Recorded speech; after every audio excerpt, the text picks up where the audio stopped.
I'll have the same patient. I'll be treating her IBS. I'll be prescribing hormone replacement therapy for menopause. I'll be helping her with her blood sugar and her heart health. And I'll be helping her with her mental health, all in one visit, all in one patient. And our data shows that we reduce the number of specialists people need to see by over 70%.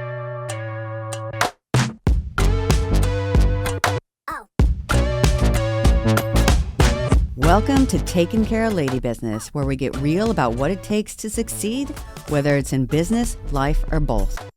I'm talking to game-changing and visionary women who've broken barriers, built empires, and redefined success on their own terms. They'll share their strategies, secrets, and the no BS advice you need to rise to the top. I'm your host, Jennifer Justice, also known as JJ. Let's get into it. Hi, everyone. Welcome to this episode of Taking Care of Lady Business.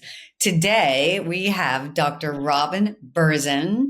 She is the CEO and founder of Parsley Health. Hi, how are you? Hi, how are you? So nice to see you. Nice to see you too. I'm so excited to be talking about this very timely topic of women's health in particular, and health care and functional medicine, because I know so many people are confused and want to hear more about it. Well, I'm so excited to talk to you about it and all the things. It's a crazy exciting time in functional medicine and longevity medicine, and kind of healthcare at large is going through a bit of a shakeup, and there's some major tailwinds in consumer, and it's really exciting. Well, you are actually kind of first to market in a mass way in the United States. So I would love to go back and, get your take on where you started and how you. Yeah. I started Parsley Health in 2016, and I was even incubating the idea for the year before that. So for those of you who are just meeting me, I'm a physician, I'm a doctor, I've trained at Columbia and Mount Sinai here in New York. I trained in internal medicine, but I learned about functional medicine, luckily, really early in my career. And once I learned about it and really saw in my medical training how we were keeping people alive, but not helping them thrive, I sort of knew there had to be a better way. And I was lucky to learn about functional medicine and train in functional medicine, which for everyone who might be unfamiliar is a kind of different approach to medicine. It's where we focus on treating the root cause of disease instead of just band-aiding the symptom. So a simple example might be you're not lying awake at night and having insomnia because you have an Ambien deficiency. There's a reason why you can't sleep. And in functional medicine, we'll do the right tests. We'll assess your lifestyle. We'll assess your diet. We'll assess your blood work. We'll look at what's worked and what hasn't. We'll look at your mental, emotional, and spiritual health as well as your physical health. And we'll tie this whole data set together, a set of data regular doctors don't really typically look at. And we'll use that to pinpoint what is the right treatment. And because of that, we get better outcomes, we get faster outcomes, we get more sustainable outcomes for a lot of the types of conditions all of us are living with today. Everything from autoimmune conditions, gastrointestinal issues like IBS or Crohn's, to fertility issues, menopause, migraine headaches is another example, insomnia, weight gain, high blood sugar. What all these conditions have in common is that we often live our way into them. And what functional medicine does is often help you live your way out in a way that's backed by science. And I just, I became obsessed with that. And I saw an opportunity to build a company around it way back in 2016. And it seems so obvious to go to the root cause. Why isn't medicine taught that way in the first place? It's really interesting, but it's not taught that way. I trained at fantastic places with the smartest, most caring, dedicated medical community. Columbia as a place to go to medical school, Mount Sinai for medical training, these are wonderful institutions. But the ethos of medicine today is treat the symptom and manage the disease. It is not treat the root cause. And in our medical system, we have exiled leveraging fully evidence-based nutrition protocols, sleep protocols, fitness protocols. We have reams of evidence that exercise is our number one drug for depression, for insomnia, for slowing the aging process, for improving cardiovascular health outcomes, for improving blood sugar. And despite these facts, no doctor outside of Parsley puts exercise in a serious way on your prescription pad. Yeah. And so that's crazy. That Yeah. doesn't make sense based on the literature. There is no drug in existence that does what exercise does. But we've sort of exiled these things from our medical training, and then they haven't made their way into our practice. And so happily, there is a field of medicine. It's been around for over 30 years. It's been growing quite quickly, and it's called functional medicine. There are related fields called integrative medicine and lifestyle medicine that are cousins, I would say, of functional medicine. What I love about functional medicine is that it's the most advanced.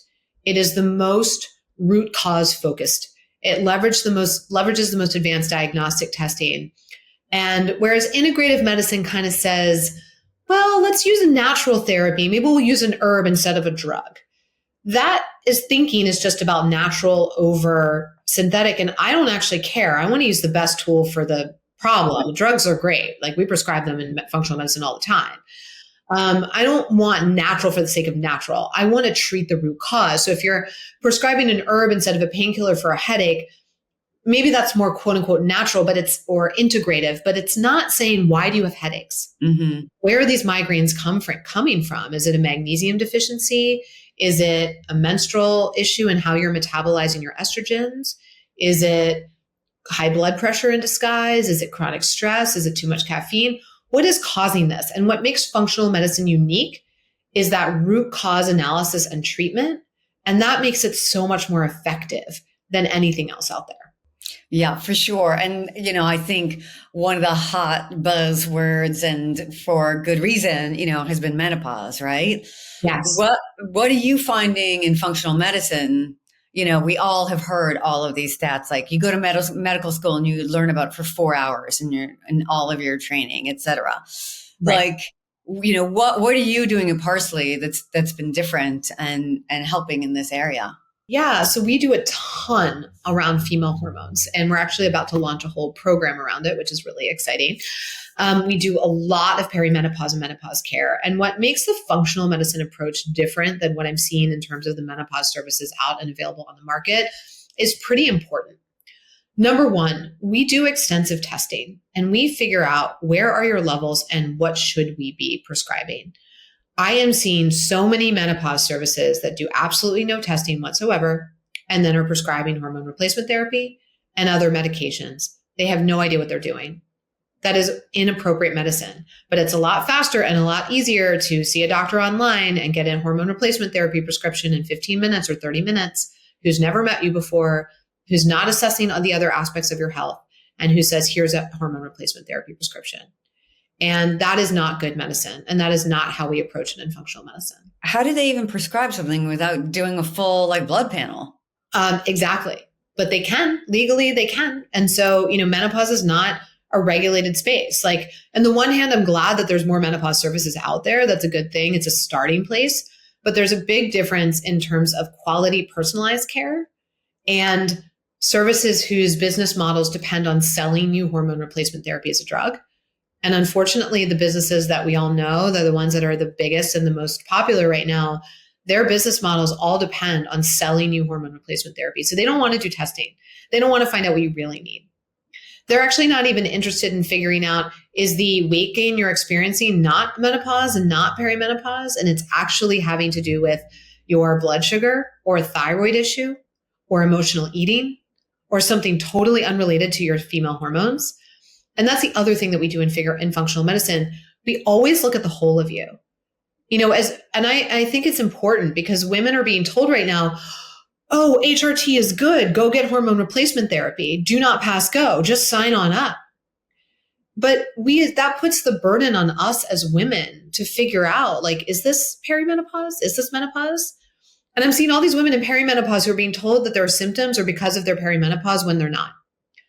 I'm like, you're 43 and actually you have no labs that are off and your symptoms are clearly caused by a thyroid condition you didn't know you had, by an autoimmune disease you didn't know you had, by the way that you're eating. They have nothing to do with your sex hormones. Your sex hormones are fine. You're cruising. You're menstruating every month. Your levels look great. And people are getting sold hormone replacement therapy online without anyone really looking at them as a whole person. And what I think women deserve is not to have the burden put on your shoulders to figure out what you have and then go seek a treatment for it because someone marketed to you that this is the right treatment for the symptom. They deserve to have a doctor who looks at the whole of them and figures out for them what they really need. The same way that we, like you and I as moms, are figuring this out. Like you and I have kids. Yeah. You have 12-year-olds. I have an 8, 5, and 3-year-old. I'm not just going to like see an ad on the internet and then for that my kids need some drug and then be like, cool, let me give my kid this drug. I'm going to be like, what's going on with my kid? Right. What do they actually have? What's driving that? What's causing that? Could we get rid of that? Right. Yeah. And so I think we're sort of skipping a step in what I'm seeing in the market today. And Parsley's programs for menopause and hormones don't skip those important steps. Well, I mean, a lot of that, right, is probably stems from the fact that we've been gaslit for so long and told that we need to deal with our pain. And it just is what it is. I mean, the fact that getting an IUD put in was not prescribed pain medicine until recently is unbelievable. It is unbelievable. And so it's like when you see these ads, of course, it's like finally somebody's listening like something, because so many of the symptoms in perimenopause are the same as other things. So how do you know who to go to? And like, there's somebody who's listening to, and you're hoping that and they're going to say yes. And like, I hear you for the first time, And Yeah. so it's makes sense they're doing that. But what I love about what what you guys do, and I went through this myself when, I went to Parsley Health for the first time, is you like do an hour and a half, intake form. Like I was being asked the sugar that I ate when I was like 6 years old. You know what I mean? And because those things matter. And it's so true. It's like, could it be perimenopause? It's great to find out if it is, right? So, but let's also find out what it's not, because it's also hard to figure out who you're supposed to go to. Like you don't have enough time to go to the 10 different doctors that it may or may not be, Exactly. And I think that's where I always tell women, and I want everyone to understand, you are not your hormones. And we've in this amazing, and I think again, it's amazing. And I'm a huge proponent of the fact that we're finally talking to women about their health and their symptoms, and that we're not gaslighting women about their pain or their symptoms, and that we're having this conversation about women's health. However, women are sort of getting the message that our hormones are the be all and end all of our health. Mm-hmm. And I hear so many women come to us at Parsley and they say, it must be my hormones. My hormones are off. And the symptom or the issue that they end up having has nothing to do with their hormones. And so I think that there's a real opportunity to remind ourselves and remind women that your health is so much more than your hormones. Yeah. Well, not only that, but like our health, we need to take care of it, right? Instead of putting, like you said, your mom's like putting everyone else in the front line and like actually go get it done. So that's what's so great about something like Parsley Health, where you can go and figure out what it is that's actually causing this, instead of like, I have to go to my menopause specialist. I have to go to my gynecologist for this. I have to go to my gastro for this. I have to go to my endocrinologist for that. Like, you know what I mean? It's like you guys can help figure that out. And if you need more, or you tell me, like when somebody has these things, can you treat everything, or do you then take them to specialists? Like what is the process of going to Parsley Health? Well, what's amazing is a lot of it we can treat. So we don't treat everything. We won't do your colonoscopy, right? Because when you need a procedure like that, then we will refer you to a gastroenterologist to do that procedure. But let's take GI symptoms, right? 40% of Americans have gastrointestinal symptoms. They could have irritable bowel syndrome. They could have just constipation, reflux, bloating. They don't know what it is. They might have a disease like an autoimmune disease like Crohn's or colitis. But a lot of people are dealing with gut health issues. And at Parsley, we treat all of those. And oftentimes we help you not need to end up spending money and time with a specialist, because we do the right tests and we treat the root cause. We'll help you figure out through testing if your irritable bowel syndrome, your IBS, is caused by something called SIBO, small intestinal bacterial overgrowth, which is now one of the top causes of IBS. Primary care doctors don't test for it. OBGYNs don't know about it. And even lots of gastroenterologists are just getting up to speed. You don't need to see a gastroenterologist to go get this test. You can get it with Parsley. We'll treat you for it. We'll treat you in a proven protocol that is actually the top protocol for SIBO, small intestinal bacterial overgrowth, in the country. And we will make sure that you get better. And sometimes you do need a repeat treatment. I see gastroenterologists treat SIBO all the time. They give people 2 weeks antibiotics. It comes right back. It doesn't work. Right. It's an incomplete treatment protocol that they're using. And so that's an example of where we're going to save you tens of thousands of dollars in unnecessary visits to a gastroenterologist for something that we can really treat ourselves. So I'll have the same patient. I'll be treating her IBS. I'll be prescribing hormone replacement therapy for menopause. I'll be helping her with her blood sugar and her heart health. And I'll be helping her with her mental health, all in one visit, all in one patient. And our data shows that we reduce the number of specialists people need to see by over 70%. Oh, wow. And again, we're not anti-specialists. When you need a procedure, you need a specialized heart test, you need a specialized gastrointestinal test. When you need your mammogram, like we are going to help you get those things and help you find an in-network specialist to do those procedures. But for a lot of the things we're all living with, people are bouncing to specialists thinking they need a specialist. And that's because our primary care system is broken. Yeah. Primary care has become 10-minute visits, 15-minute visits, handful of tests, and basically a stack of prescriptions and referrals and sending you out the door. A lot of women are relying on their gynecologist for primary care. And my GYN friends will tell you right now, they're not your primary care doctor. Yeah. They're there to do your that's what I do too. breast exam and your pap smear and your blood pressure. Yeah. But they're not trained to deal with GI issues, with autoimmune issues, with blood sugar issues, with heart health issues. And if you're 40, 50, 60 years old, I have to tell you right now, if your GYN is your PCP, you have a huge problem. Yeah. That is not their job. And now they're seeing you every 2, 3, sometimes every 5 years. And so, for certain tests like a pap smear. And so we're really getting inadequate care and from our primary care system. And that's why we're sort of over indexed on specialty care, which is time consuming. We all know specialists have crazy wait times. Mm-hmm. And our specialists, they want to do procedures. Like basically our specialists are there to do these sort of fancy procedures. That's kind of what they get paid for. It's kind of what they like to do. And sometimes you absolutely need a specialist, right? Parsley is not going to be your oncologist. We're going to make sure you see a great oncologist if you're facing a breast cancer diagnosis, right? That there are limits to what we do. But we treat a lot of things that should be treated in a primary care setting and just aren't. Right. Amazing. So, let's talk about this. So 2016 is when you started this? When Parsley officially started. Right. Okay. 2016, that's almost 10 years ago, believe it or not. I know. And at that time, no one was really talking about this stuff. How, like you were a doctor, like how did you do this? You know what I mean? It's not so easy, A, to start a company, B, to start a company that's, where your entire industry is kind of like, oh, that's kind of crazy. And 3, like as a woman and raising a bunch of money, because this costs a lot of money. And you also have a big tech aspect to it, right? As well. Yes, exactly. It was a little bit crazy. I mean, I had started one digital health company, like a tech company in healthcare during medical school. So I had a little bit of experience in that and founding something, right? Early days. I did not know this. I did not know you were a tech entrepreneur in med school because all of your spare time. Parsley is actually my second healthcare company. I started with a really good friend in med school. He ended up leaving our residency program after 3 months and running the company full time for 10 years. And so it was actually a company that went on to have a big life. And I helped design the original product. I helped get us our first deals with actually Mount Sinai and other health systems. It was an app for doctors. So it really was not directed at consumers. It was really designed for the healthcare system. And that was a great experience of sort of learning how to get something off the ground, how to think about designing technology for healthcare.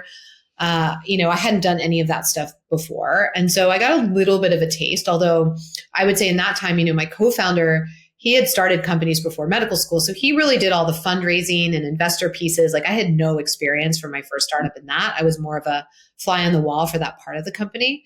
So when I went to start Parsley, I bootstrapped the company in 2015 and 2016. And I just got revenue initially from myself as the first doctor and piloted the whole thing because I didn't have the kinds of connections to go raise money for an idea. Right. And I didn't have the ability to sort of or I didn't have money, right? I had just been a doctor and a medical student. I had med school loans. Like I didn't have my own capital from another job or anywhere to fund like prototyping stuff myself.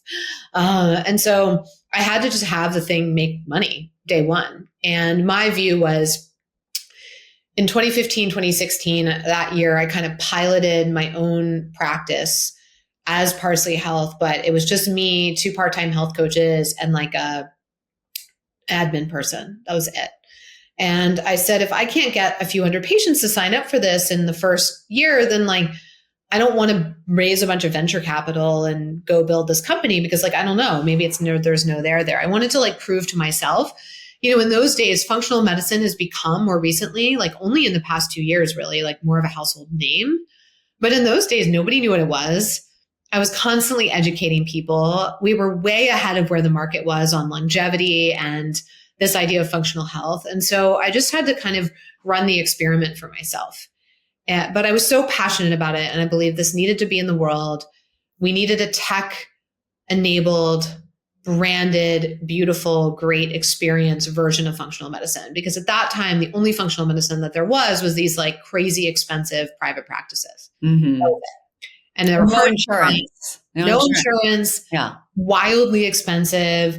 One doctor, maybe 2. So you're sort of getting like that one person's POV and not sort of a more systematic, scalable, evidence-based model.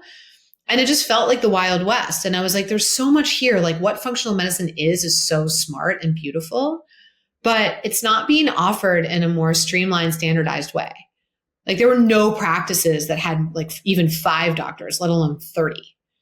And so to me, there was a big opportunity to use operations and technology and what I'd learned about evidence-based medicine from training places like Columbia and brand to kind of create something that would make functional medicine something that anybody could relate to and potentially use. Mm-hmm. That was really the goal.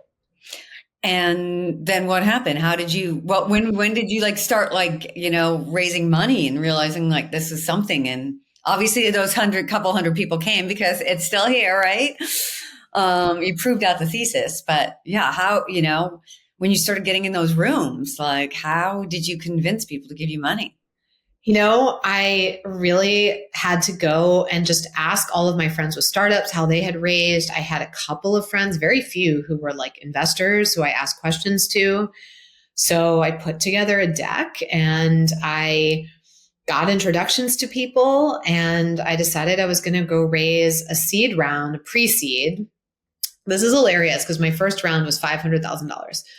I just yesterday talked to a female founder whose company is an idea. They have a product in an idea. Like they physically do not have a product. It's a consumer product, but there's nothing. There's no revenue.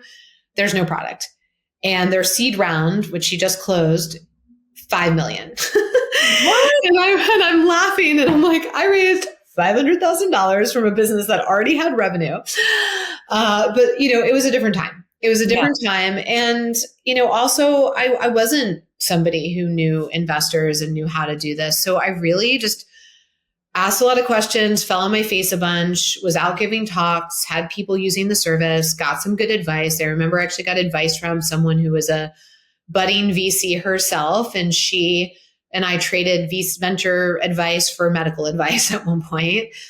And just really through my network, went out to figure it out and said, well, if we were able to raise money for our last company, which was this app for healthcare that also when we raised didn't have any revenue. And while I wasn't a big part of that fundraise at all, I said, well, if that can happen, this can happen. And I think a big part of being a founder is looking around the world and taking your head up and looking around and saying, well, if other people could do this, maybe I can too.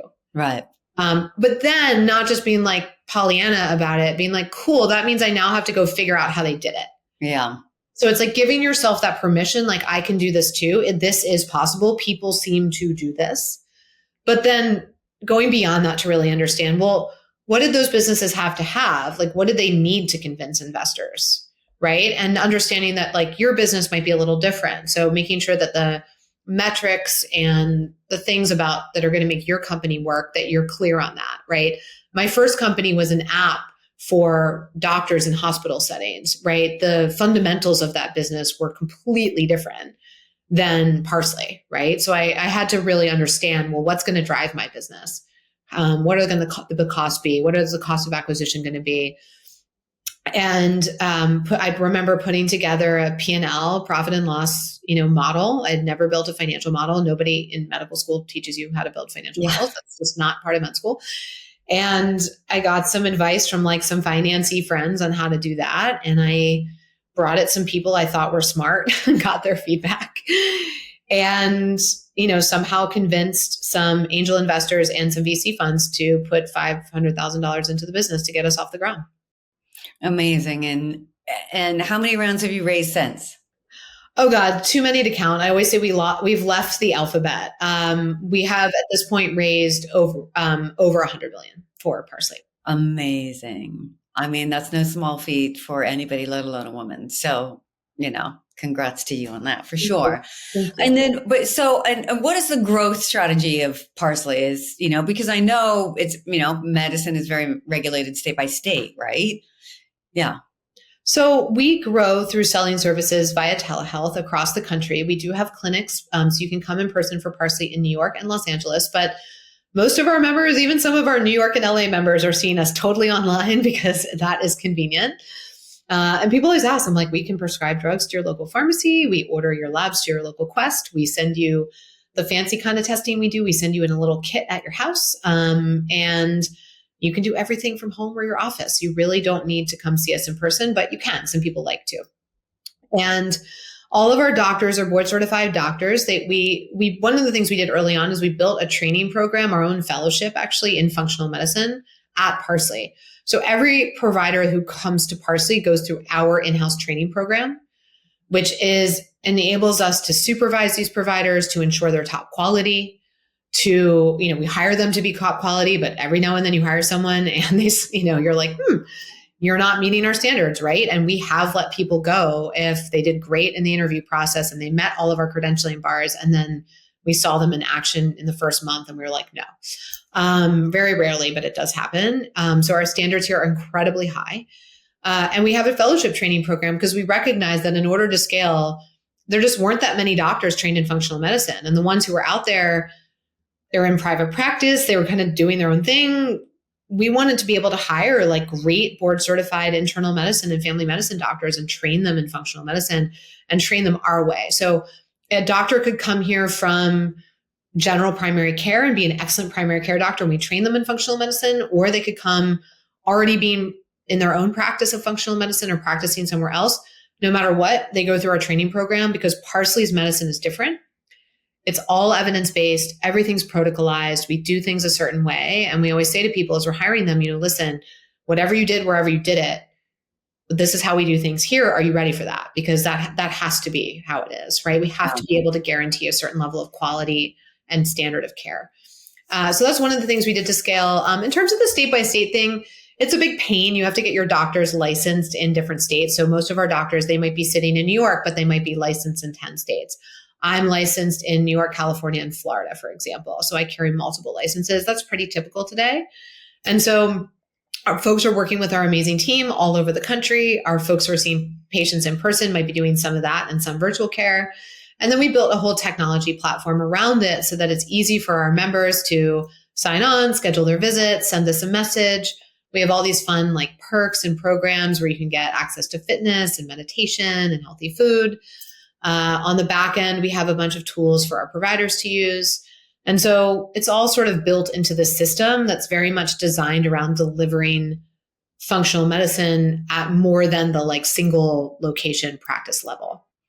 And how do you get people used to that? You know what I mean? It's like we are used to going in and, having, somebody listen to our heart and somebody, it's like, how do you get that adoption, for people to be comfortable with that? Yeah. So, it's interesting. When we started out in New York and LA, we had clinics where people would come see us for their first visit, and then we gave them the option to do everything over telehealth from there. And what we found was that people were really taking us up on that option. People were just like, there was like no comfort issue. They like met the doctor once and then like they were doing everything online. And we were like, this is crazy. And so we asked ourselves, we actually had people traveling to see us from other city, states, and countries, doing the visit first in person and then doing virtual from there. And we were like, well, okay, why are we making people come here? Maybe we can just do that first visit online. And so it was really in consumer demand that we branched out into telehealth. And then, you know what, that was just before COVID that we made that decision. And in 2019, we were building out like a multi-state telehealth strategy.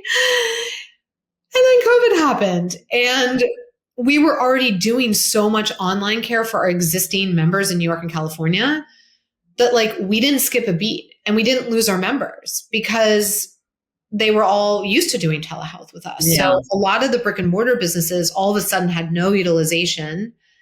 They were like down to zero. Like I had a buddy with a dermatology practice and for like 3 months, no one saw a dermatologist, right? Exactly. The revenue went to zero. Yeah. And for us, that wasn't the case. Everything just continued.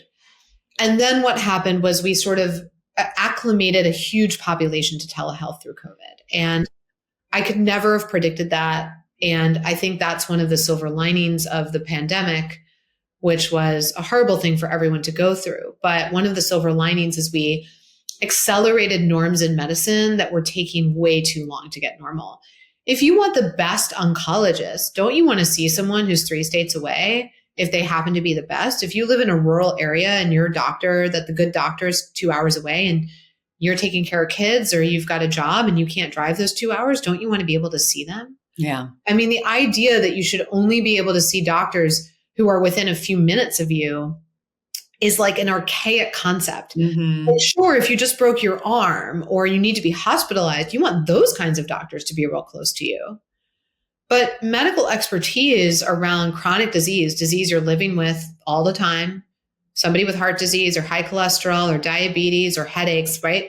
They're living their lives day to day, 24/7 with that disease. Mm-hmm. And they should be able to seek treatment for that disease from wherever they are. Yeah. No, it democratizes access, which is amazing. Exactly. Yeah. And are you finding that like the medical community is adopting functional medicine more or? Yes. You know, there's certainly a lot of skeptics and there's a lot of people who in the conventional, I mean, my dad's 80 years old. He was an internal medicine doctor for his career. He was chairman of medicine in the hospital. And this way of thinking about treating the root cause, when he talks about it, he's like, this just makes so much sense. But when he thinks about the way he was trained and the way he was paid, frankly, to practice medicine, that way didn't fit into a root cause model. So I think is what you have right now is a lot of doctors who would like to do things differently, but they're sort of stuck in a system that is designed for the old way. And there more and more of them are picking their heads up and saying, can I do things differently? Can I leave? Can I work in private practice? Are there new payment models? Because they want to practice this medicine. I also had a call yesterday with some of the new 3 doctors, some of the new leadership at Medicare and Medicaid, the CMS, Center for Medicare and Medicaid Services. And they are looking into functional medicine for driving better prevention and lower costs. Mm-hmm. And this conversation 4 years ago wouldn't have happened. Wow. And they were inbound to me. That's amazing. Is that also where you're talking about the old way is because insurance won't pay? Exactly. So, you know, the way that insurance works is it covers very specific things under very specific circumstances. And so if you're looking at the patient and you're saying this person has all these symptoms, I want to do broader testing. Well, then insurance won't cover that test, even if that's the right thing to do. Mm-hmm. Because we have these very protocolized ways of practicing medicine, and what is covered is so controlled by the insurance companies and also CMS. Half of America is on Medicare and Medicaid. Half of America is insured through their employer and commercial insurance, roughly speaking. And then there's a big population that's uninsured, but the majority are either on government insurance or employer insurance. And the rules and regs of how this insurance system works have defined medicine in a way that we don't pay for prevention. We don't pay for proactive testing. We wait till the wheels have fallen off the wagon. I mean, I think it's extraordinary what happened this week, which is that the Alzheimer's test was FDA approved. which the insurers probably are smacking themselves because now they have to pay for this. But the reality is you can detect these proteins in the blood 20 years before full-blown Alzheimer's develops. And of course, they're saying we only want to test people who are over 55 and memory impaired. And for now, that's what's going to be covered. But do I believe that's all we should test? No. Anybody, in my view, my newsletter came out today, robinberzinmd.com is my website. And I have my own newsletter, and I wrote about the Alzheimer's test. I mean, this is such a leap forward for prevention. There's so much we can do to slow Alzheimer's down. Yet all of our research, our trillions of dollars of research, or maybe not trillions, but billions, literally billions that have gone into Alzheimer's drug research have failed. And all of that drug research has gone into end-stage Alzheimer's disease. Instead of saying this disease develops over 20 years, what's causing it? Yeah. Why is it happening? Oh, wait, it's heavily associated with high blood sugar and high cholesterol and high blood pressure and heart health and blood sugar. Oh, wait, it's known as type 3 diabetes. Oh, wait, maybe we could turn this ship around before somebody is completely cognitively impaired. So there's this massive opportunity right now, I think, as we start to rethink proactive preventive testing. But yes, to your question, a lot of this isn't covered. I believe that I think everyone should have their Alzheimer's genetics run. And if they have 2 copies of ApoE4 or one ApoE4 and one ApoE3, they should get proactive testing for this Alzheimer's protein. Not like every day, Yeah. but maybe once every 5 years. And I think people 30 and up who have the genetics should do that. No, do I think every person, people who have no risk factors, no genetics, who are 20 years old be getting this test? No, probably not, because it's such a low probability that it will show anything. It's kind of a waste of time. But for people who have high blood sugar, heart disease, the wrong genetics, or in this case, the right genetics for Alzheimer's that make them more likely to get Alzheimer's, the ApoE4 genetic pattern, I think that we should be making this test even more widely available. Initially, it's only being recommended for those over 55 with some level of cognitive impairment on testing. Yeah. I mean, it's just so backwards. It's like if your car stops working, you don't go like, oh, I guess I got to get a new one. Like, you're like, did I run out of gas? Yeah. Did I, it's like you get the root problem. What happened? It's like, it's just so 101. Oh my God, I could talk to you all day. I know you are super busy, so I have to let you go. But I have to ask you the last question I ask every single person. And what is the worst advice you've ever received? Ooh, the worst advice I've ever received. Mm-hmm. One example for me that's been a huge growth for me as a founder and as a leader is when I've listened to folks against my intuition. Yep. And when I've listened, I had a group of investors for a while, wonderful people, amazing investors, but they had a very specific belief about healthcare companies should be B2B, not D2C. And, they had sort of very specific views of what would make Parsley successful in terms of the go-to-market strategy. And that forced us to really inappropriately allocate resources away from where the business had historically been. And it has taken us a while to undo that. And I think that sometimes in the world of venture capital, a lot of VCs use like pattern recognition as sort of their way of identifying good companies. And maybe Parsley fits a lot of the patterns that they see as making good companies. And so, check, check, check. But I think there's a little too much reliance on pattern recognition and driving strategy. And just because a go-to-market strategy or a way of operating works for another company doesn't mean that works for your company. And, Parsley and functional medicine and what we do are so unique. And the market for it is so unique. I don't think you can copy paste strategies that have worked beautifully, amazingly well for other types of services onto this one. And one of the lessons I had to learn was to listen to myself more than I listened to them. And it's not that anyone's, ill-intended or mean-spirited or doesn't want the best for you, right? So you have these people around you that it could be your family, it could be your friends, it could be other founders, it could be your investors, it could be your board that want the best for you. They obviously want you to be successful. They want the company to be successful. But I think the biggest lesson I've had to really learn is that no one knows what I know. Exactly. It doesn't mean I stick my head in the sand and I don't listen to anybody and I go off in like outer space and I'm in complete la la land, but I need to take in what people say.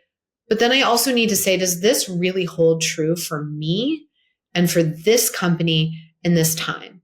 And if I feel that it doesn't, I need to take the time to explore that and work through that with people. And I think that as founders, maybe more as female founders, I don't know. I'm a female founder. I can't like go back and A/B test my life as a male founder. So I just don't know. But for me, I'll say, you have a lot of big, strong voices around you and you could get lost in your own direction. And I would say I did, honestly, for a while. And I've been really focused now on making sure that I take that beat to listen to my own intuition and really make sure that the advice I'm getting squares with me before I take it, even from really accomplished, really smart, really well-meaning people. Amazing. Yep. It's one of the themes, not trusting your own intuition, Yes. I love it. Well, this has been amazing and so informative. Thank you so much. If people want to find Parsley Health, how can they do that? ParsleyHealth.com. You can sign up online. We're available nationwide. You can sign up for in-person care in New York and LA, or you can sign up and work with us online from anywhere. You can also follow us on Instagram and Facebook and all the places at Parsley Health. And then you can find me, Robin Berzin, MD, everywhere. And robinberzinmd.com is my website. I also have my own newsletter that I do. Everyone's like, why are you doing your own newsletter? Doesn't Parsley have a great newsletter? I'm like, Parsley has a great newsletter.